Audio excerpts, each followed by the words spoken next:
तर धंगेकर आणि मोहोळ यांच्या वादात बिल्डर निलेश नवलखा यांनी एंट्री घेतली। मुरलीधर मोहोळ यांनी पालिकेला पत्र देऊन माझ्या बिल्डिंगचं काम बंद पाडलं असा आरोप निलेश नवलखा यांनी केलाय। तर मोहोळ यांनी हे आरोप फेटाळलेत।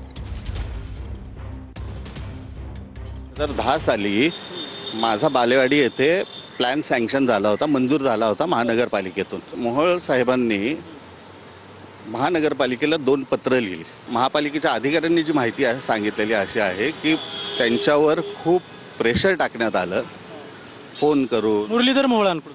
हो, मुरलीधर मोहोळांकडून, आणि माझं ते काम बेकायदेशीररित्या थांबवलं। पानेर बालेवाडीतले बालवडकर नावाचे काही शेतकरी त्यावेळेला आले आणि त्यांनी सांगितलं की ही खोटी मोजणी करून या बिल्डरनी ही प्लॅन सँक्शन केला आहे आणि त्याच्यामध्ये काहीतरी अनियमितता आहे, त्याच्यामध्ये काहीतरी चुकीचं झालं आहे। मी जेव्हा प्रशासनाकडून माहिती घेतली तर त्याच्या अगोदरच प्रशासनाने त्याच्यावर स्टे दिलेला होता। हे असं कुठून तरी 5-6 वर्षापूर्वी, आणि बरं याचं उत्तर महापालिका प्रशासन देईल ना,